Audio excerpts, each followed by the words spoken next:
For we are opposed around the world by a monolithic and ruthless conspiracy. Enormous blocks of stone, gigantic, weighing hundreds of tons. Massive, completely anonymous monuments about which we know nothing. They are not fallen angels. They are critters. We are sharing the planet with a species that's possibly as far in advance of us as we are from chimpanzees. Guerrillas by night instead of armies by day.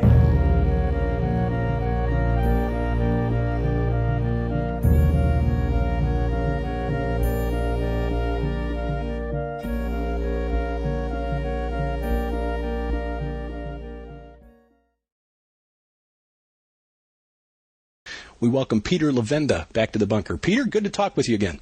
Good being here. Thanks for having me on. The Freemasons are either a benign group of fellows who do good works, or they are this sinister cult who are plotting to take over the world through their bizarre symbolism and rituals and so forth. There's so much information available on the internet and through books that have been written, but a lot of it is slanted either one way or the other, to either say there's nothing to see here, or who have the Freemasons, committing human sacrifice in dungeons someplace. You've researched them for The Secret Temple, your latest book. Where do you start? Where do you start? Let's begin because the latest novel from Dan Brown, The Lost Symbol, is atop the New York Times bestseller list and probably will be for months to come. There's already a movie that's been announced, which is no surprise. Sure. And in the book, Brown goes out of his way to point out all of the Masonic symbolism and imagery that is built into Washington, D.C., and other communities around the country, but especially in Washington, D.C. How much influence did Freemasonry actually have on the founding of the United States? Well, it's a very good question, and it's one that the Freemasons themselves have been kind of equivocating on. They're very nervous. I mean, I've seen interviews with leading Freemasons, people connected to the Masonic temples in Washington, D.C., and with the United Grand Lodge. And they're on the one hand, it seems as though they would like to take some credit, and on the other hand, they don't want to be accused of being the sinister cult, the secret society that's trying to take over the world. So they're walking a fine line between both. The problem with Freemasonry is that if you're not a Mason, most of what you're going to find out is going to be secondhand sources. If you are a Freemason, can you be trusted to tell the truth about it? Mm-hmm. In fact, if you are a Freemason, you're pretty much forbidden to tell the truth about it. I mean, there's certain things you have to keep secret. So, it's catch-22. So what I had to do is, in order to answer that question, I had to go back to all the primary source documents I could find and work my way up through history to see what was what. We know, for instance, that George Washington very famously was a Freemason. There's no doubt he was a Freemason. His correspondence shows that. He admits that. There are paintings of Washington in his Masonic regalia. Mm-hmm. There's no doubt that Washington was. There's no doubt that many signers of the Declaration of Independence were Freemasons, that the majority of generals during the American Revolution on the U.S. side were Freemasons. We had, enormous the famous Tea Party, the Boston Tea Party, was organized at a Masonic lodge in Boston, and it was Masonic people who were in charge of that, of organizing that. Samuel Adams, very famously. So the Freemasonry was definitely there, definitely a factor. I believe that the Masonic lodges were used as safe houses for the Revolution, and in the days before the Revolution, as meeting places for men of like mind. And I use the term men very deliberately because no women were allowed to join. So you have men meeting, men with Enlightenment ideas, ideas of equality, liberty, fraternity, all the stuff that you heard about from the French Revolution. The same concepts were there. This was in the air in the 18th century. People were saying to themselves, why do we have to take the leadership from a king or from the church for that matter? They wanted to create a kind of deistic government, and they wanted to be free of anybody telling them what to do. So the idea was we get together as a band of brothers, and it's brotherhood that's going to create the revolution, brotherhood that's going to create the government. So if you ask yourself, was Freemasonry involved in the American Revolution? Oh, absolutely. Were all the, founding fathers Freemasons? No, not at all. But there were enough of them who were Freemasons. And Freemasonry did have its origins, from my research, in the Masonic temples in Boston and in Philadelphia. Benjamin Franklin was a Freemason. Mm-hmm. Franklin, during the time of the Revolution, was in Paris. He was involved with the Masonic lodges in France, in Paris. They were very political in France. The funny thing about Freemasonry is that you're not supposed to talk politics in the temple. But, however, what we had the French Masonic lodges, very, very political. We had the American Masonic lodges, very political. It was Benjamin Franklin who brought the famous French poet and philosopher Voltaire into Freemasonry. Actually, literally carried him into the temple to be initiated. So we have, the movers and the shakers of a kind of global revolution against monarchy, involved with secret societies in general, but with Freemasonry in particular. So I think that our founding fathers were, not all of them, of course, but enough of them were involved with Freemasonry that you have to kind of go back and look at American history in a slightly different light to figure out what these people were doing and why. An important question, I think, for our listenership, which, as you know, is heavily Christian, and there are some rather prominent Christians, or professing Christians anyway, who claim that the Freemasonry of George Washington was different from the Freemasonry of 80 years later, the Freemasonry of Albert Mackey, Albert Pike. Right. What does your research show on that score? Well, it's interesting. It's an interesting question because, yes, Albert Mackey, of course, is probably the best known as the godfather of the Scottish Rite. And that's when you have all your 33rd degree Masons and all that kind of stuff. That was all from Albert Mackey's line, Morals and Dogma, and all of that stuff. Mm-hmm. That came out of Mackey. Mackey was an occultist. There's no doubt about it. And what Mackey was trying to do was to, in a sense, revitalize Freemasonry by showing that it had this universal appeal, and that you could relate various types of esoteric philosophy to Freemasonry. We have to understand the Masonic rituals are very obscure. Mm-hmm. Very few Masons, I think, understand the rituals. I mean, they pretty much admit that they don't. They follow these rituals. There's the famous 3-degree rituals, the rituals of what they call the Blue Lodge. They're based on Solomon's Temple.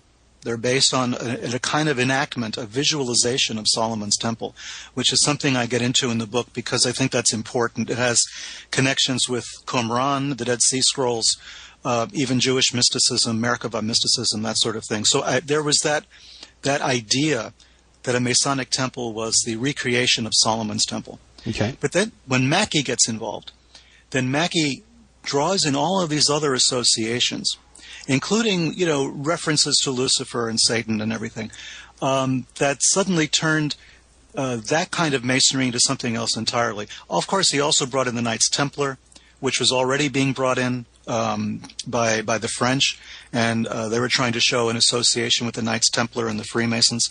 There's the Illuminati connection, whether or not you want to credit that at all. So you have a different kind of Freemasonry, yes. But there's a point that I want to bring out, especially for your Christian listeners, because it's something that's always bothered me as something a little off about Freemasonry. And that is, when you read the literature printed by Freemasons, when you read what they say, their speeches, their books, their documents explaining Freemasonry, they go to great lengths to say, we are not a secret society. We're a society with secrets. Mm-hmm. And the secrets are the initiations. And we are not a religion. We are not a cult. All we're doing is we're teaching ethics and morality. And I always stop at that point and I say to myself, well, do you mean to say then that the church is not teaching ethics and morality? Right? Mm-hmm. Why would you need another group teaching ethics and morality if, everyone who belongs to Freemasonry has to believe in one God? Right. That's a requirement. Right. There's a book of the law in every Masonic temple, which the book of the law in a Christian country is the Bible, or it could be the Torah. Mm-hmm. It could even be the Quran. It doesn't matter. But you have to be a monotheist. You have to believe in one God. So the assumption is you're already belonging to a church or a religion or a denomination. What is Freemasonry offering that is different from that's being offered in a regular church, in a mainstream denomination? And the Masons will say, well, we're teaching ethics and morality. And I always have a problem with that. Why are you teaching ethics and morality then? Are you implying that the church doesn't? And they can't answer that. Huh. Well, that is the big question, isn't it? Well, going back to the Enlightenment ideas of the Freemasonry of the founders of the United States, what do you mean by Enlightenment ideas? Just a rejection of monarchy? Well, rejection of monarchy was the first part. It was the idea that the individual was sacred. I think putting the individual human rights as an example, being front and center. The writings of Thomas Paine are very Enlightenment ideas, Mm-hmm. John Locke. All of the philosophers of that period were all writing things about the dignity of man, about the rights of humanity, about the fact that governments should be answerable to the people and not the other way around. It was also, to a certain extent, rejection of the church. Let's face it. The Catholic Church, as an example, has always prohibited its followers to become Freemasons on penalty of excommunication. Mm-hmm. So obviously they saw a problem with Freemasonry, and Freemasonry basically returned the favor. I mean, the Enlightenment ideas were not anti-religious in that sense. They were not anti-God, let's say, but they did have a problem with organized religion. And I think a Freemason of the 18th century could go to church on a Sunday and sing the hymns and do all of that, but in his heart, he knew that he belonged to something that he thought was greater, more profound, which was an organization that was going to defend the rights of the individual against the rights of government, monarchy, church, whatever. In other words, authority that was handed down was considered suspect. Freemasons wanted direct connection, I think, to the Godhead, and they wanted to do that through their rituals. They thought that they were being ennobled by the rituals. They were becoming better people. And the very insistence that you needed to be a Freemason to do that was a criticism of organized religion right there, blatantly. Mm-hmm. So I think the Enlightenment was based on these ideas of the individual is important, governments, churches, the big organizations don't have your best interests at heart. We have to form our own organizations for brotherhood, for fellowship. And, it did work that way. In a Masonic lodge, you could have a prince and a pauper as members of the same lodge, and the pauper could be initiating the prince. Mm-hmm. So it was an eradication of class and of race, at least idealistically. Ideally, that's what they intended to do. As I think it turned out later, many years later, down to our present day, this may not have been upheld as much. And of course, there were prohibitions against women joining, mm-hmm. prohibitions against slaves, or there was a prohibition against black people in general for a long time. Right. So, I mean, that's why you still have the Prince Hall lodges. Exactly. Yeah. So it wasn't that much brotherhood, you know what I'm saying? Right. It was brotherhood to an extent, Yeah, and I've heard one critic of both Freemasonry and organized religion point out that in the opinion of the writer, the main reason the Roman Catholic Church criticizes Freemasonry is that they only tolerate exclusion of women when they do it. So, right. Yeah. Exactly. Right. That's pretty funny. I hadn't thought about that. Well, I mean, I think that the hatred of the church towards Freemasonry may be evidence of something that I tried to explore in The Secret Temple, and that is, is there a connection between Freemasonry and the Knights Templar? The Knights Templar, of course, were suppressed by the church. They were considered the enemies of the church. These famous crusading knights were arrested in the 14th century, the early 14th century, on Friday, October 13th, and all arrested all throughout France, and parts of the other Christian empire. And their leaders were put to death, executed. There was torture. There were forced confessions, etc.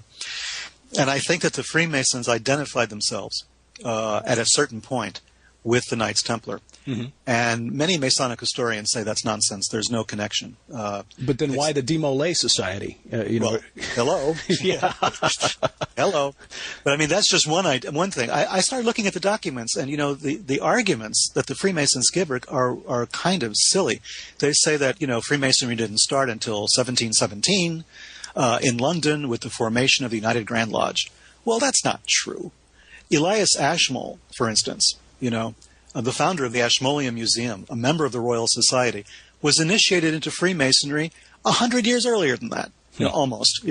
I mean, the record of his initiation is on file. It's documented. So there were Freemasons in the 1600s. And then I look at the older documents. The oldest existing documents of Masonic initiations go back to the 14th century, about 50 or 60 years after the suppression of the Knights Templar. So there's a proximity in time with the suppression of the Templars and the first Masonic rituals. I mean, in the same century. Mm-hmm. And from Scotland, which is where the rumors have it that the Templars wound up. Some Templars wound up in Scotland, where they were fighting against, the King of England at one point, and there were all the stuff going on. So there is a connection.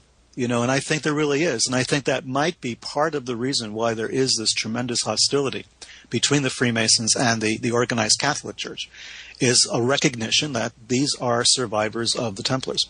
Okay. Now, I want to explore that a little bit further, but the hostility to the Freemasons doesn't come exclusively for the Roman Catholic Church. A lot of Protestants denounce the Freemasons as well. Of course. Yep. How do the Freemasons define this connection to the Godhead, then? Is their definition of the Godhead a problem for, well, not just Christians, but for Jews and Muslims as well? Well, the problem is that it's very ambiguous. I mean, the problem with Freemasonry from the point of view of any denomination is that a Masonic lodge will accept people from any monotheistic religion. So there is no insistence on one dogma over another. So if you have people who basically mistrust each other, whether they're Jews, Muslims, Christians, or any combination thereof, you're going to have a hard time identifying the Godhead in a case like that, because everyone has their point of view. What the Masons do is they call the Godhead the great architect of the universe. Right. And it's a very ambiguous and kind of vague term, but God as the creator, yes, but as the architect, because they're Freemasons after all, and they're involved with architecture. All of their symbolism is connected to architecture. So it's a great, the great geometer, the great person in the sky who, with the compasses and square, is designing the universe. Some people do have a problem with that. It's not specific enough. There's no mention, of course, of Jesus in that context at all. There are some odd mentionings of Jehovah, perhaps, in some contexts in some of the Masonic writings, but it's not in a purely Jewish context either. And of course, Allah is not, mentioned necessarily either. Although there were Muslim Masonic organizations in the Middle East just before World War I and through World War I into the 20s and 30s, there were certain Masonic groups that were Islamic-based, and there's still a few today that still exist in Egypt, for instance. But for the most part, people do have a problem with the non-denominational aspect of Freemasonry, because you can talk about God in the abstract, that's one thing. But then suddenly you're involved in what can only be described as a religious ritual. And this is, I think, where the problem comes in. You're performing a ritual, and even the Masonic leaders themselves don't have the capability of explaining exactly what that ritual means, So there's another level of ambiguity, right? So to a believing Christian who has his Bible, I mean, everything is clear, or as clear as it could be. Right. In a Masonic setting, you have an ambiguous ritual. I mean, you're led around blindfolded, you're tied, the blindfold is taken off, the point of a sword, all of these, very strange scenarios are acted out. You're given certain sacred words, as passwords to say, which seem to refer to Solomon's temple. So that alone, if you're a Jewish person and you're going through this reenactment of Solomon's temple, and it doesn't really mesh with what you've been brought up believing, you may have a doctrinal problem, an ideological problem there. The same thing with the third degree initiation, in which you are symbolically slain and then raised again, raised from the dead, as Hiram Abiff was supposedly done. So you become not identified with Christ in a resurrection scenario, but with the man who built Solomon's temple for King Solomon. So it's this mix of all these ideas that are not adequately explained. And they're not adequately explained because the mystery is so important. To the Masons, you have to kind of come to this knowledge on your own, this realization of what all this means on your own. So you're raised from the dead, but you're not told exactly what that means. Now, I've had discussions with friends who are Masons of various degrees. In fact, the young man who used to produce my radio show out in Missouri is now a Master Mason, third degree. Another gentleman I know is a 33rd degree in the Scottish Rite. And he claims, by the way, that it's a Christian organization. One of the claims made by my friend, the Master Mason, is that there is nothing beyond that third degree, that is all that there is to Freemasonry. Do the higher degrees, whether Scottish Rite, York Rite, or any other a path, begin to explain these mysteries? And if so, what do they mean? Well, there are two major rites. There's the Scottish Rite and the York Rite. And then there are other Masonic groups which are not considered orthodox by the other Masons, but which are still very strong. Co-Masonry is one example, which is based more on an esoteric framework as well, and which admits women. That's another whole conversation. But when you were talking about the additional degrees, the extra 30 degrees, for instance, that Scottish Rite Freemasonry has, number one, the initiations are not separate. There are not another 30 separate initiations. There's a couple of initiations, a few in which they're sort of telescoped. You'll have, 4, 5, 6 or something all gathered together as one initiation, et cetera, et cetera. There are other levels of discussion. There are other levels of instruction, in a sense, during the ritual itself. But it brings you into even more confusion if you don't have a really good grounding in comparative religion, for instance, or in Hermeticism. If you don't really have a good grasp of that, the stuff is going to sound very, very strange to you. I mean, there's a Knights Templar degree. There's a Rosicrucian degree. There's the implication that Freemasonry, at least in the Scottish Rite, is connected to the Knights Templar, is connected to the Rosicrucian Society, to Christian Rosenkreutz and that whole mythology. It's a whole other, a whole other field of endeavor, a whole other field of study. And these different degrees keep adding and adding, but I don't know if they adequately explain the first 3 degrees. Most Freemasons will say that the first 3 degrees are the most important. Those are the critical degrees.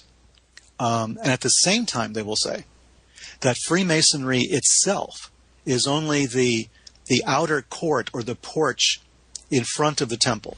Okay. It doesn't really lead you inside the temple. This is preparation for going into the temple.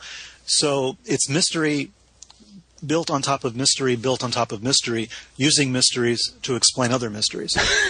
The famous line from the movie by JFK where Joe Pesci's character, David Ferry, it's an enigma wrapped in a mystery, whatever. Yeah. Yes, right. Yeah. Well, that's pretty much it. And Masonic writers agree on this. They agree that they don't necessarily understand all of Freemasonry. Arthur Edward Waite, was a Mason and a member of the Golden Dawn. He wrote a lot of books on the esoteric sciences. He wrote books on magic, on Freemasons, on the Rosicrucians, and he said, that Freemasons probably know as much about their subject as anybody else. I mean, there's just, there's no big difference as a non-Mason or a Mason. That doesn't mean you're going to understand your history any better. You're not going to understand the rituals any better, except for the fact that you've gone through the rituals. And that's the critical point in our discussion. We can talk endlessly about what all these things mean. But the critical aspect of Freemasonry, and the Masons will agree, are the initiatory rituals themselves, the experience of going through the rituals. That's the crux of the matter. The rest of the stuff is explanatory material. You can take it or leave it as you will. But the really important part of it is the initiation rituals. Why is that? Well, because we can talk about this from an intellectual point of view. We can do comparative studies on it. We can write the books like I've written on it. But without going through the ritual itself, without having that traumatic experience, that deep psychological event in your mind, there is no real connection to Freemasonry. The initiations are what are critical and are crucial to the experience. You have to become initiated. You have to go through the initiation process, not only as the initiate, not only as the person being brought in, but eventually you'll be bringing in other people. You'll be participating in the ritual to initiate others. And I think it's those two aspects of initiation that are so important to Freemasonry and to understanding Freemasonry. It's a kind of psychological behavior modification, if you will. It's like a hypnotic state, trance-like state that you're put in because you're brought into a situation which is otherworldly. The temple is arranged in a very specific way. You can only move in the temple in a very specific way. You're led by the hand to various stations. You're told to make certain pronouncements. You are told to sort of twist yourself in odd ways for various gestures, for various recognition symbols. All these things are done. So your body, your mind, they're being occupied completely. There's no room in there for contemplation. There's no room for introspection. You're being taken through a very strange set of physical motions. The visual stuff around you is strange. It's not everyday life. Everything has changed. Everybody's dressed in robes. There's candles. There's altars set up. All sorts of things are being done. There's people sitting on thrones. There's all kinds of things that are taking place that are kind of religious. They smack of ritualized religion, something like Roman Catholicism or High Church Episcopal or Anglican, something like that, almost Russian Orthodox in some cases. There's an element of that very strong, and yet it's not that, And I think that's where a lot of religions have a problem with this, because there's initiation in, for instance, Christianity. We may call it baptism. We can, in the Catholic Church, is baptism and confirmation, which is like a secondary initiation, if you will. No, Lutheran churches too, yeah. Right. So you have these things, which are, but you're surrounded in a pretty much normal setting. You're in the church that you've known maybe your whole life. You've grown up in this church, and now you're making an act of confirmation in that church. But in Freemasonry, everything is different. Everything's been changed. Your point of reference is gone. Your point of reference is strictly Freemasonry and what they're trying to tell you, what they're trying to instruct, or how they're trying to talk to you. So it's an interesting, to me, a fascinating example of what we could only call a cult. The Freemasons will, hate me for calling them a cult.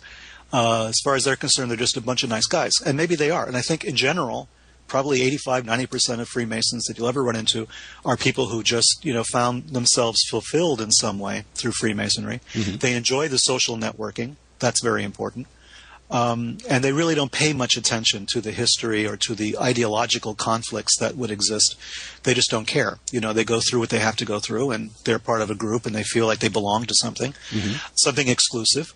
Something, that not everyone can join, that everyone belongs to, and, fulfills some need in them for this. But this situation could be abused, as we've seen with so many other types of groups, other types of cults. The initiatory process can be abused, certainly. You can use some of the same ideas and use them in a malevolent way. You can essentially weaponize, ritual. And you can. People have done that. I'm thinking of Jim Jones or Charlie Manson or people like that. I'm not saying these were Freemasons, but what I'm saying is some of these same techniques could be used in a malicious way to brainwash, to control people's minds, to make them do things they would not ordinarily do. Right, and ultimately what it comes down to is the question that you posed earlier: why? Why do you need the ritual if this is simply a social networking group, a group of like-minded businessmen or community people who just want to get together to fellowship and do good works for the local community? I mean, I volunteered when I was in Scouts, which, by the way, I went through the ritual to join the Order of the Arrow, which the more I learn about it and remember, the more Freemasonic I remember it being. But volunteered at a Shriners Hospital. And there's no question that they do good works, but the point of the ritual, what is it? Why go through all of that just to belong to this organization? Getting back to the title of your book and the connections to Solomon's Temple, why Solomon's Temple as the focus of the Freemasons' Lodge? Well, I think this is the part that's very interesting to me, very exciting from an academic kind of point of view. And that is that we know that that Solomon's Temple was destroyed by the Babylonians. That was the first temple. There was a second temple, and then there was Herod's temple. Mm-hmm. And now everyone is waiting for the third temple. So we have a lot of evangelical Christians who are really insisting that the third temple should be built as soon as possible, because that would usher in the second coming. Right. So there's this connection of the temple. It's very strong in Christianity, in some Christian groups, although I've talked to a lot of Christians who don't know what I'm talking about. But some Christians, for them, the temple is very important. Of course, for Judaism, it's very important. I once made the statement that, to me, the Solomon's Temple, the loss of the temple, and the loss of the Ark of the Covenant, was the phantom limb of the Jewish people. Here was a direct connection to God and to their own history. The history of Moses coming out of the desert. There was manna collected in the Ark of the Covenant. There was all of the physical evidence of what the Jews had gone through after they left Egypt was there, and then it disappeared, and the temple itself was destroyed. So, as I researched more, and I researched the Qumran sect, the people who kept the Dead Sea Scrolls, their writings are obsessed with the temple, and they were forbidden, or they forbade themselves from belonging to the Jerusalem sect, Herod's temple. They had arguments with Herod's temple. They thought the Herod priests were impure. They were doing things incorrectly, not according to Jewish law. So they kind of created a visualized temple. They had rituals in which they visited the temple, but a spiritualized temple. And then later on, we have, more recently, we have the same guy who wrote Pilgrim's Progress, Paul Bunyan, who wrote a book called Solomon's Temple Spiritualized. And he was talking about the visualization of the temple, that the temple existed on a spiritual plane, and that you could enter this temple spiritually, even though it had been removed physically. And I think this is the secret temple. This is what Freemasonry was connected to, which to me is further evidence that the Knights Templar were involved. The Templars, as we know, were at Solomon's Temple. That's where they got their name from. Mm-hmm. They were based at Solomon's Temple. Their function was to protect pilgrims, ostensibly, in the Holy Land. Although there were only 9 of these guys, how they were going to do that, they could barely protect themselves. But they were stationed in Jerusalem at the temple, and of course they became a very powerful chivalric order. They came back to France. They had the blessings of Saint Bernard of Clairvaux, a mystic himself who was obsessed with Solomon and with the Song of Solomon, wrote all sorts of sermons and homilies on the subject of Solomon's Temple and the Song of Solomon itself. So there was this weird, esoteric, mystical element to the Knights Templar. The identification with the temple was very strong. It was in their name. And then they were suppressed by the church. You see, so in a sense, the Masons are a kind of visualization of the Knights Templar, just as the Templars were based at Solomon's Temple, at the remains of it. In a sense, the Masons now were bringing the Templars back to life in a spiritualized fashion. And I believe that the murder of Hiram Abif in the 3rd degree may be more a memory of the murder of Jacques de Molay, the execution of de Molay, than it really is Hiram Abif, the builder of the temple. But of course, Freemasons would have a real hard time with that explanation. But I've been looking at the documentation. I've been looking at the everything from the Dead Sea Scrolls to Merkaba mysticism, the idea that you rise on the plane 7 levels, and reach the throne of God. This was all part also of the Qumran sect of the Dead Sea Scrolls authors.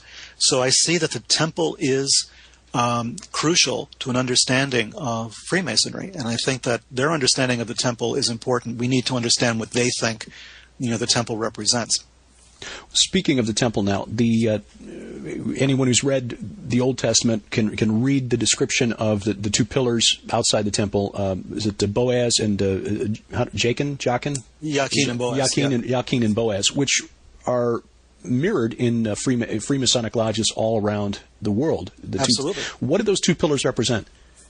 Well, it depends who you talk to. This is the problem with Freemasonry, right? It kind of depends who you talk to. I mean, if you talk to a Kabbalistically oriented Freemason, they're going to say it represents the pillars of severity and mercy, which is on the tree of life, the famous Kabbalistic symbol of the cosmology, of the cosmos. These could be also the pillars that Samson, brought down when he when he was destroying the temple. It wasn't Solomon's temple, but anyway. I mean, they have all kinds of different levels and layers of meaning to the 2 pillars, but they call them by the same names. So they're called Jachin and Boaz. There's no question about that. Mm-hmm. It's a direct reference to the temple. They talk about a winding staircase, which is the 2nd degree ritual, in which you go from the 1st floor to the 2nd floor of the temple. And this is alluded to also in the Bible, that there were different floors to the temple. The Holy of Holies is referred to. The Book of the Law is the Bible. I mean, they're insisting in the original rituals that there is this very close connection between Moses, Solomon, and Freemasonry. In fact, the earliest initiation rituals make that connection clearer. They talk about the Freemasons being identified with the children of Israel leaving Egypt, and that the children of Israel learned from the Egyptians how to build temples. They learned sacred geometry. So there's this emphasis on sacred geometry from the very earliest documents of Freemasonry, that what they're concerned about is divine proportion.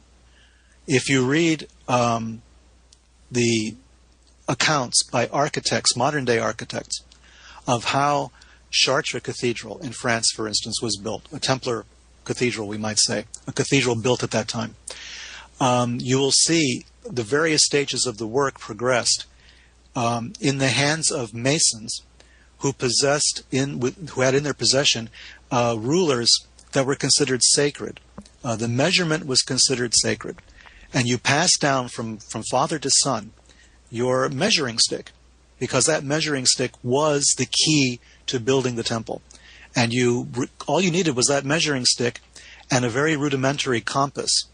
And using your knowledge of geometry and divine proportion, you could start building a cathedral. You might die in the process. You might get very old and die. Someone else will pick up after you. Train somewhere else, but using the same implements, continue your work undisturbed down through centuries. Yes. A mystical, spiritual aspect to this. I mean, it's not like construction today, where it's right. You bring in the contractors, they pour the concrete, lay the foundation, and so forth. There was a mystical component to this. Oh, very much so. It was mysticized to the extreme. That's why the Masons in those days, before there were so-called Freemasons, the Masons were organized into guilds, and they protected their secrets, and they had recognition symbols. A Freemason was unique among workers in Europe in those days, because a Freemason was free because they were not tied to one specific territory, to one prince or to one ruler. Their knowledge was considered so valuable and so important. They were allowed to go from region to region, bringing their knowledge with them and building a church here or a palace over here or whatever, a government building over there. They had this knowledge with them. And if a new Mason showed up in your village, there were recognition symbols. There were passwords, there were grips. In order to be secure in the fact that this person was not going to steal your secrets, this person already had the secrets. You were part of this universal brotherhood. So the idea of brotherhood that cut across regional and ethnic lines was already there in the Masonic guilds before Freemasonry as we know it was created. And it was based on this idea of sacred geometry, a kind of sacred science of proportion. Going all the way back to Pythagoras? Yes, according to the Masons, back to Pythagoras, back further than Pythagoras, back to the builders of the pyramids. Is Solomon's Temple then itself just an image for the construction of the pyramids? Well, in other words, they say that it's Solomon Temple, but at another level, you're taking it back even further to Egypt. Well, the earliest Masons did. The earliest Masons saw the earliest Freemasons, the earliest Masonic Society documents show that they believed that what they had was the elements of the science that built the pyramids, that Moses was an initiated Egyptian priest who brought this information with him out of Egypt and then brought it to the rest of the Middle East. So there's this concept that the sacred geometry came out of Egypt. The actual building of Solomon's Temple, we know from the Bible, was a kind of a collaborative effort between Solomon and Hiram of Phoenicia, right? So there was this connection between another Hiram, not Hiram Abiff, who built the temple, but Hiram, the king Hiram of Tyre, I think, who then gave some of his elements, some of his architectural elements, some of his instructors, some of his architects he sent over to Solomon. So we have essentially, no matter how you want to look at it, a kind of pagan temple, which was the prototype for Solomon's temple. But to the Freemasons, this went back even further. To the Freemasons, yes, there were these elements from Tyre, but actually what Moses brought over, what David had and Solomon had, were the elements of a sacred geometry, a sacred science. Hence the Masonic idea of God as the great geometer, the grand architect of the universe. They actually identify the sacred science with God, with a sacred knowledge, with a special spiritualized knowledge. Is there any connection between Freemasonry and the esoteric writings of John Dee, for example, or rather Francis Bacon, let's say? One of the theories floated about the Freemasons involves the new Atlantis, and that the design of Washington, D.C., the Masonic imagery, symbolism built into either the street layout and or the buildings of our federal government are part of a grand plan to recreate the lost continent. Well, there's a lot of that going around these days. There's a lot of that idea going around, and I think that there are certainly elements of it. Another researcher, William Henry, has written at length on this very subject. He's been very much taken by the Capitol building and the design of the Capitol building, where the apotheosis of George Washington at the very top of the dome of the Capitol pretty much spells out the idea that this was supposed to be the new Atlantis and the new Jerusalem, for that matter, that Washington was conceived that way. Another person I know, James Wasserman's written a book on Masonic Washington, a kind of guidebook to Masonic Washington, replete with photographs, and he comes to pretty much the same conclusion, that the founding fathers were trying to create here Francis Bacon's idea of a new Atlantis, a utopia, and a new Jerusalem. And all of these ideas were coming together in the thought of these various individuals, which is why there was a degree of stress between the Masons of America, of our early American history, and the so-called Illuminati cult, because they saw the Illuminati as purely revolutionaries without purpose. They saw the Illuminati as people who wanted to tear everything down, but didn't have a plan for building anything up.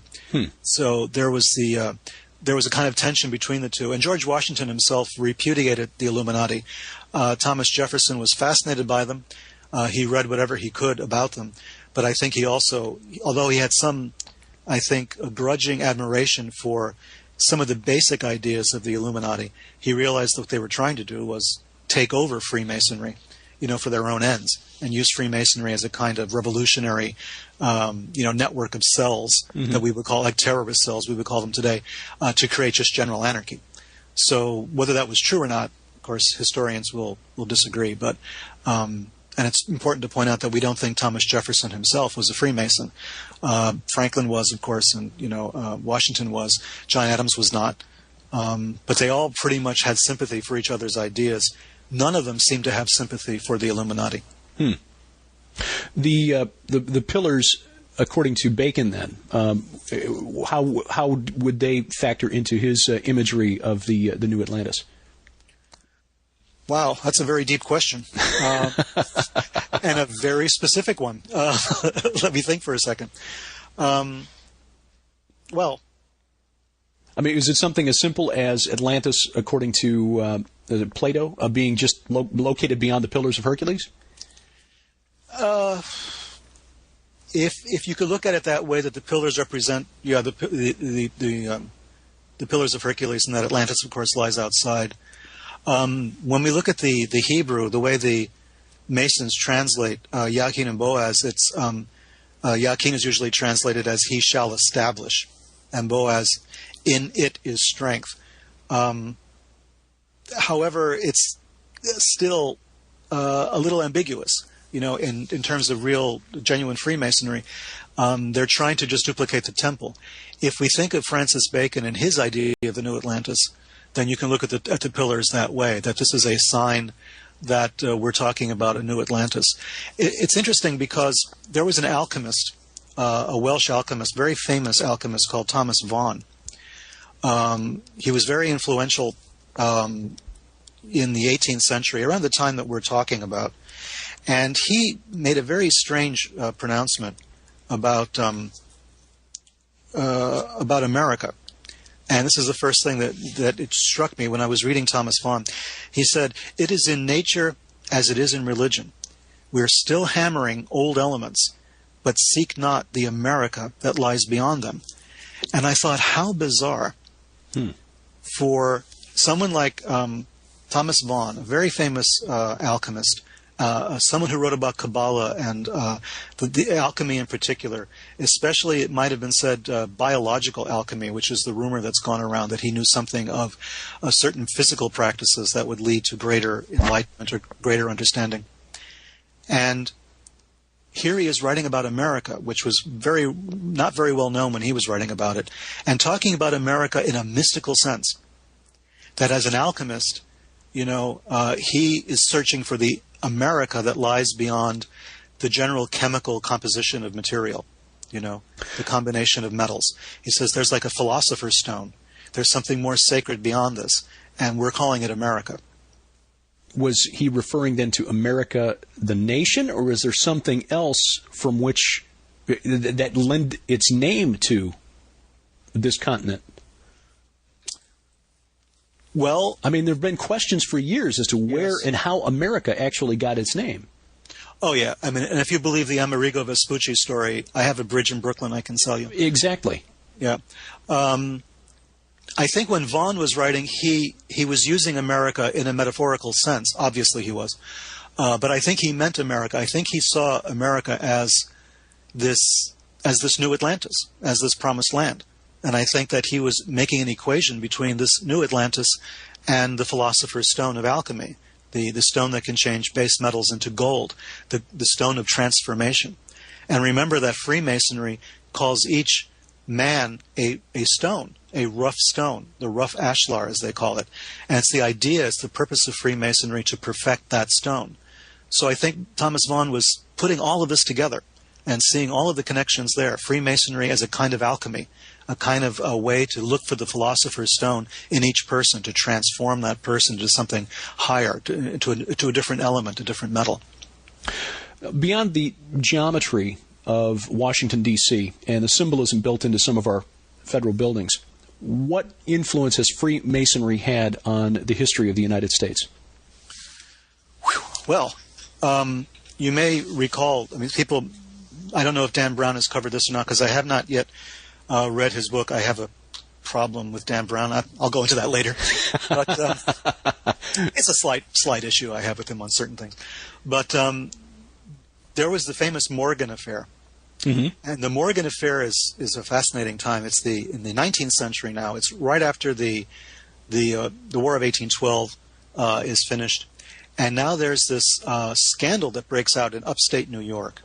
And the scandal is that a man called William Morgan,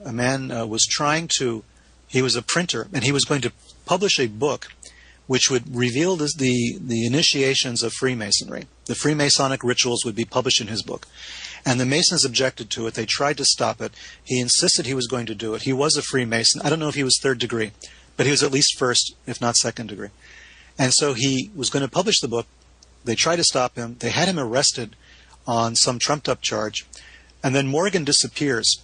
A bunch of guys show up at the prison. They wrestle him out of the jail. They take him in a stagecoach, and they disappear. Morgan is never heard from again. The rumor was he was killed by the Freemasons for daring to reveal their secrets. Well, we don't know that for sure. The body was never found. Okay, that turned into a cause célèbre. Out of that came the Anti-Masonic Party, which was a real political party that ran candidates for president. John Quincy Adams was involved with the Anti-Masonic Party. So, I mean, we have these people who are saying, yes, we have to destroy Freemasonry as a cult. They're out there to control the world. Exactly what we're hearing today. We were hearing then. And there was this tremendous upheaval. The Masonic lodges were forced to close all over the country. They were closing left and right. In New England, almost all the Masonic lodges closed in some of the states and did not open again for 50, 60 years. So there was this tremendous hysteria against Freemasonry. Okay. Well, William Morgan had a wife. I believe her name was Lucy. And William Morgan is basically pronounced dead. He doesn't show up for a number of years. She marries Joseph Smith, the founder of the Church of Jesus Christ of Latter-day Saints. I did not know that. Yes, she was one of his plural wives. Now, Joseph Smith, of course, was fascinated with Freemasonry. He joined the Masons. He became a third-degree Mason. And, of course, adopted many of the Masonic ritual ideas, implements, wardrobe, and everything into his own temple ceremonies, in the sacred temple ceremonies that are performed only in Mormon temples, that only you need special permission to be part of. And if anybody's been watching Big Love, I think in the last season they actually had a depiction of this particular temple ceremony, the endowment ceremony, as they call it. So there was this very strong connection between Joseph Smith and Mormonism and the Freemasons. He was initiating left and right. He was getting hundreds of people initiated into Freemasonry all at once when he was in Illinois, Indiana, and he was going out to the Midwest. He was initiating people. Eventually, as we know, Joseph Smith was arrested for treason or for sedition or whatever it was. He was in jail. Angry mob then goes to kill him. And according to tradition, according to the legend, he screams out towards the very end, "Will no one help the widow's son?" And this is a phrase that's used among Freemasons as a sign of distress. Yeah, Dan Brown uses it, employs that as a plot device in his book. Yeah. Okay. Yeah. Well, the involvement of Mormonism with Masonry is very, very strong. And if you're asking about what the effect is today, well, that's one very major one. Sure. Another effect that I look at myself in Sinister Forces and other books that I like that I've written on Holy Alliance is the relationship between Scientology and occult secret societies, which had their basis in Freemasonry. So we have two religions, if you want to call Scientology religion, which I have my doubts about that, but so you have Scientology on the one hand, you have Mormonism on the other, and they're both stemming from Masonic sources and from occult practices. I mean, Joseph Smith was an occultist. There is no way to deny it. If you look at Joseph Smith's early history, how he received the plates on which the Mormon scriptures were written, he was involved in works of ritual magic. He was using books that were available at the time to conjure spirits. So it's a very weird, quintessentially American, phenomenon that we have occultists like L. Ron Hubbard was doing the same thing out in the desert in the Mojave, conjuring spirits, and there was, Joseph Smith 100 years earlier conjuring spirits in upstate New York, and both became involved with various types of Masonry, and created, American religious movements. It's a fascinating story, so we've been affected for that, not even mentioning presidents, vice presidents, FDR and Henry Wallace, we're off to the races on that story. Henry Wallace was very much involved in the occult, was very much involved in esoteric practices. I've come across a scholarly paper just recently that said, although Henry Wallace was demonstrably involved with occult societies and secret societies and mysticism. There's a possibility that FDR was involved even more than he was. And this is from an academic. This is from a scholarly paper that was written based on, what people had said about FDR and Wallace and other occultists that were in that circle around FDR. So there's been, a lot of Freemasons as presidents. Harry Truman, of course, Ford. Ford, right. These were all people who were Freemasons. FDR, of course, was a Freemason. So we have a lot of Freemasonry, and that may just be an American phenomenon. But I have more of a problem with Skull and Bones sometimes than I do with the Freemasons, because those guys scare me. But well, yeah, and we can go into that at some other time. Sure. Are there connections between other connections between Freemasonry and esoteric secret societies? Well, sure. The Golden Dawn, which gave us virtually gave us the New Age movement, with that and with the Theosophical Society in the end of the 19th century. You had Freemasons galore involved with this. You couldn't be a member of the Rosicrucian Society, the SRIA it was called in England and also in the United States, unless you were a Freemason first. And out of the SRIA came the Golden Dawn. Out of the Golden Dawn came Aleister Crowley and all of the occult organizations that stemmed out of that. You had famous authors like Israel Regardie, Dion Fortune. Even William Butler Yeats, the Irish poet, was a member of the Golden Dawn. And this was a Masonic type society whose founders were all Freemasons. You had Freemasonry involved in political movements in the Revolution, the French Revolution. There were Masonic societies that were involved in that, definitely involved in the French Revolution as well as in ours, and all sorts of stuff going on politically in Europe and the United States. So you had occult societies. They were involved with Rosicrucianism. They were involved with more pagan-type esoteric movements.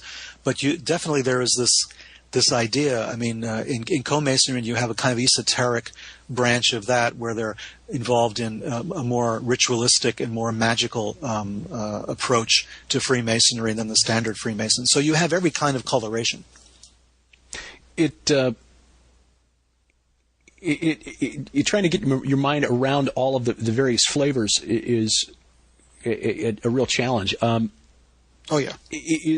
What is the difference between all of them? Are there certain points of commonality, or are they just society at large? You've got people who may share a certain core set of ideals, but beyond that, it's a free for all. Well, it's, from my point of view, one of the connecting tissues between them all is rituals of initiation. They all the groups that I've mentioned seem to share that fascination in common, that there must be a ritual of initiation. You can't simply join these groups and just hang out at the library, You have to be actively involved. And that doesn't mean raising money for a charity like the Shriners do, which is very commendable. Mm-hmm. It means becoming part of the group through ritual. There is this ritual element which binds the group together and which is supposed to improve the individual or raise them or give them new experiences, spiritual experiences. So you'll find that in the Golden Dawn, in the Rosicrucian societies, in the Freemasons, and all the various colorations out of that. Scientology started that way. Hubbard was involved in occultism and talked very glowingly about it until they shut him up on the subject, because he was going on saying that Aleister Crowley was a great friend of his. Of course, he never met Crowley, but he was starting to praise this type of thing until even then, they said, ixnay on the oli cray, what I'm saying? Yeah. So then he dropped that out of his repertoire. But there was this occult, fascination and this idea of ritual initiation and this idea that you're connected to something that's ancient, that goes back all the way to the pyramids, that somehow there's a laying on of hands that started with Egypt 3,000, 4,000, 5,000 years ago, and then moved its way up to the present time through all of these different channels, and that you're part of that movement. You're part of that esoteric knowledge. You're a channel for that energy, for that understanding, for that wisdom, for the sacred geometry, for instance. And it can only be done through initiation. And I think that's the connective tissue. Politically, you'll find them on all different sides. Mm-hmm. Politically, you'll find left-wing and right-wing Freemasons, if you will. Sure. You'll find them involved in political things overseas. When they sort of get out of hand a little bit and they start running riot, they start forming little clubs to talk about revolutionary ideas. Although you're not supposed to in a Masonic temple, it still happens. The Theosophical Society, of course, was very involved in revolutions in Asia. Blavatsky herself was involved as an espionage agent, running agents and running, ops in Afghanistan, Pakistan, the places where we're all focused on today. So, it started there, and as I say, Henry Wallace, FDR, all those guys involved with Tibetan, Chinese, Russian groups and cults and gurus and leaders. It's all there. This idea that there is secret information, and this is where the paranoia comes in. This is why we're so paranoid about Freemasons, because a Freemason feels or is brought to understand that there is secret information, there is special information, that only if you go through certain experiences will you be allowed to know what the secrets are. And I think that's at the core of all of this, the idea that you can have secret information. We have a fascination with James Bond and secret agents. An individual, one person shows up in a foreign country and has so much power they can overthrow a government, and kill Dr. No or Blofeld or any of those guys. And the odd thing is, the man who wrote those stories, Ian Fleming, right, understood about occultism. He was a friend of Aleister Crowley. He wanted to use Crowley, to fight the Nazis during World War II. The interplay between secret societies and secret agents and intelligence operations, that's another whole subject for another whole conversation. Yeah, absolutely, and something you touch on in Sinister Forces a bit. You almost get this image that the sense that we're not that far removed from days when kings had magicians and wizards on either side of a battle, on the casting spells on their enemies. We are not that far at all. We are right there, my friend. Yeah, we are right there. Just a couple more questions, because I know we've already skipped through an hour with hardly the blink of an eye. But one of the favorite whipping boys of critics of Freemasons is General Albert Pike. Yeah. And you can find the copy. You can find Morals and Dogma online and read it. It's dense. It's tough to get through. But there are certain key phrases and paragraphs that he's written that jump out. His praise of Lucifer as the light bearer, for one thing. What influence does Pike have on Freemasonry today? Well, in terms of Scottish Rite, Pike is the godfather. There's a statue to Pike in Washington, D.C. So Pike is considered to be, the person who brought it all together, who figured out all the connections and who created an entire mythology, if you will, of Freemasonry. Yeah, not too many Confederate generals who have statues in Washington, D.C. Exactly. In fact, I think he's the only one. I believe he is, yes. Now, he's been blamed, and I think, the jury's still out on this one because I haven't seen documentation to prove it, but he's been blamed for having been involved in the creation of the Ku Klux Klan. And that's one of the reasons he's a whipping boy, too, is that he's connected with the Klan. He was a bit of a racist. In some of his writings, it's there. He had serious reservations about bringing African Americans into Freemasonry, and wrote a letter to somebody saying, well, once that happens, we might as well close down the temples or something. So he was a racist, to a certain point. He was a Confederate general, but he had no problem with Native Americans. No, I know. He led military units comprised of Cherokee or Choctaw during the war. Yeah, that's right. So he had no problem there. He had a problem with African Americans only, which reminds me of that Blazing Saddles scene, where they say, okay, we'll take the blacks and the Chinese, but not the Irish. That's right. It's just ridiculous stuff. But anyway, that's what we have with Pike. He was a fascinating guy. He was obviously very well read, a very astute person. He spoke many languages. His intelligence, I think, is beyond doubt. Morals and Dogma has absolutely the best index I have ever seen in my life for any book. Every single page is indexed in there. You can look up any phrase, any word, and find it. And for those who have a copy of it, look up Lucifer, and you'll find his statement about Lucifer. Well, to be honest, the word Lucifer is Latin, and it does mean the bearer of light. Yes. That's a Lucifer. That's what it means. He was the son of the morning, according to some. Lucifer. The word, I think, Lucifer does not appear itself in the Bible because it is Latin. Translated from the Hebrew Hillel, Helel, which means essentially light bringer. Yeah, light bringer. So the idea was that he was a falling star, that he was a meteor or something that fell from heaven, fell from grace, brought the light with him. And Pike goes on about that a little bit, and people use that as a way to demonize all of Freemasonry. Well, in the first place, Pike was writing in the late 19th century. So, Freemasonry existed for hundreds of years before that. I don't think Pike was revealing a secret about Freemasonry so much as wishful thinking, maybe, on Pike's part, or trying to show a relationship there. But at the same time that Pike is writing about this, or a little bit later, we have Madame Blavatsky, who creates the Theosophical Society, who starts a magazine called Lucifer. Okay, and she would not have considered herself a Satanist by any stretch of the imagination. But there's a kind of, how shall I put it, a kind of satanic element in this, in that we're going to use the word Lucifer because we know it irritates a lot of people. We know we're going to get attention, and it's going to irritate them, and the people that we're going to irritate are people we want to irritate. So let it be. Let the chips fall where they may. A little bit like Anton LaVey and the Church of Satan. I think LaVey was basically an atheist, but he wanted to use the word Satan as a publicity angle and to identify anything that was counterculture, against the government, against organized religion, and use Satan as the name that he put on top of it. So, there's an element of that in Pike and in Blavatsky. I think there was this idea, we're going to use this word, we're going to shake things up a little bit. Similar to going into Fenway Park with a Yankees cap.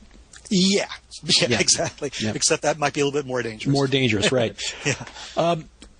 I have read Dan Brown's novel, The Lost Symbol, and Freemasons are treated very well. They are portrayed as noble defenders of a truth that will be revealed to mankind in order to save us when we're at our darkest hour, facing global extermination. Something like the legend of King Arthur coming back to save Britain in its hour of dire need. Right. What is your problem with Dan Brown? Okay, problem number one was the Da Vinci Code. I was a person who had read and devoured all of the writings of Bagent and Lincoln and Layback when they wrote Holy Blood, Holy Grail. And when I started to read, I had read Angels and Demons first, which was actually the book he wrote first of that series. And I thought Angels and Demons wasn't bad. It was okay. Better book. A better book. Yeah. When I got to Da Vinci Code, I was, number one, appalled by the writing. I thought his writing had deteriorated. I mean, it was unreadable to me. But then when I got a couple of chapters in, I mean, the plot was telegraphed to me because I had read Holy Blood, Holy Grail. This book turned out to be a kind of novelization of that, and I felt that there was really no reason for me to keep reading, that it was done. And then the movie version they made of Angels and Demons was so totally historically bollocksed up. It was such a mess that it showed a contempt for the audience that was unbelievable. The Illuminati were not around with Galileo. All right, the Illuminati and the Catholic Church were never at odds because the Illuminati didn't last that long. They were suppressed, quite early on. They might have been considered a problem in France during the French Revolution, but then so was everybody. So I don't think that I think that Brown was being dishonest with the facts. He sort of picks and chooses from here and there, and he tries to present. He wants to have his cake and eat it too. He wants to demonize the Illuminati, defend the Church to a certain extent. And then he wants to write a book where he's defending Freemasonry. And we know the Church is a sworn enemy of Freemasonry. And when Pope John Paul I was elected, one of the first things he wanted to do was to get the Freemasons out of the Vatican. And he died 33 days later. Yeah. Ta-da! So, I will not follow that up with any obvious remarks. But so we have this situation where it's a little dishonest what's happening. It looks as though Brown is just trying to write a potboiler, and he's not being honest with the facts. Either he's not doing the research or he just throws it out, when it doesn't suit his plot. Well, you and I see eye to eye on that because there were some other issues I had with the Da Vinci Code that anyone who'd taken Western Civ should have spotted right away. For example, I would have enjoyed the book more if he had made the Emperor Theodosius, who was actually the emperor who made Christianity the official religion of the empire, the guy who sort of created Christianity whole cloth. Yes. I still don't buy it, but at least it would have made more sense than putting it all on Constantine. But again. Right. Yeah, you're right. And the lost symbol is very formulaic. Same basic thing, except the villain isn't an albino monk this time. He's actually a Crowleyite. So anyway. Oh my God. Oh well. Yeah. There we go.